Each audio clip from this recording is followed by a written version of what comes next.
I never knew my good friend Yearning and Hui Hui can speak like that. Another round of applause for Yearning and Hui. Today, I think I'll probably be making my shortest speech ever at Speaker's Corner. It's not the shortest speech I'll ever make or have ever made.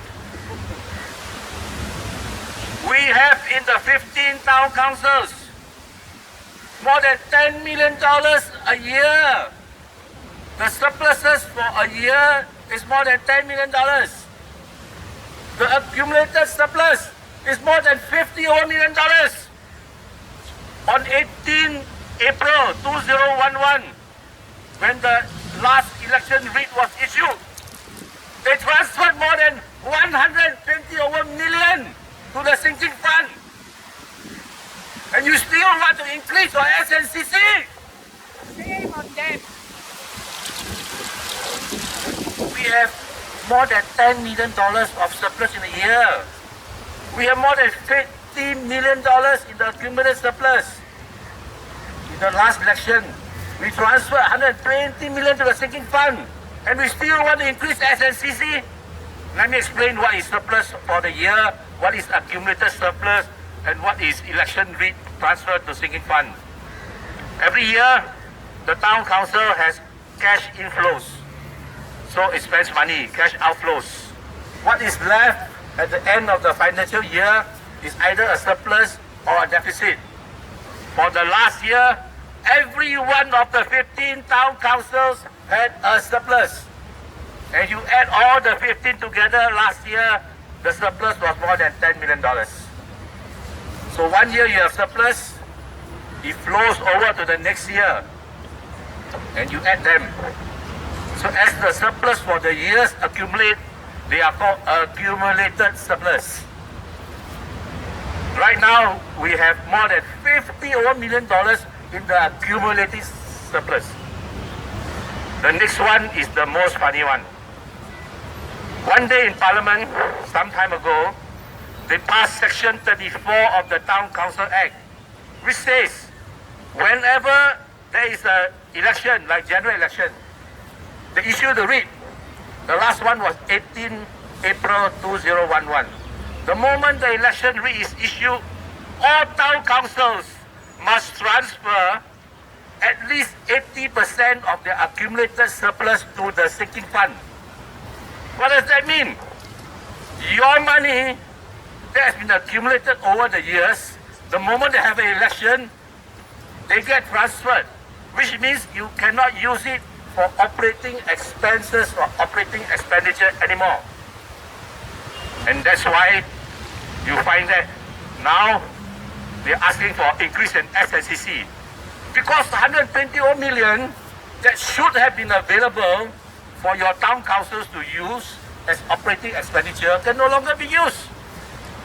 What kind of parliament in the world, in the history of the world, can pass legislation that whenever an election is called, all the surplus, okay, let's explain the 80% and all the surplus. If the same party wins in the same town council, you only need to transfer 80%. If a different party wins, like Aljunied, you have to transfer 100%. Funny, right? Very funny. Actually, I'm very curious. Since when they announced the election rate on 18 April 2011, how do they know whether the same party is going to win or not? So do they transfer 80% or do they transfer 100%? But the key issue here is, why do you have legislation that literally eats up the residents' money whenever election is called? There's absolutely no explanation, no logical reason as to why S&CC needs to be increased. You know what's the problem when things increase like S&CC? The problem is your pay got go up or not? No! How do you know don't have? Even go down. You go to the Ministry of Manpower's website. You look at the statistics on total wage. There are different ways of measuring wages. Gross wage, basic wage, whatever. You read the MOM website. The website itself says, arguably the best measure whether wages have gone up is to look at the median total wage. In the last 5 years, the real increase in your median total wage was negative in 3 out of the 5 years. Last year, minus 0.8%. The year before, plus a miserable 0.1%. 5 years, my friends, your median total wage, real increase. 3 years minus, 2 years plus. And I already cited the previous year, only 0.1. The cumulative increase in the last 5 years for your median total age was minus 1.5%. In other words, don't even have an increase.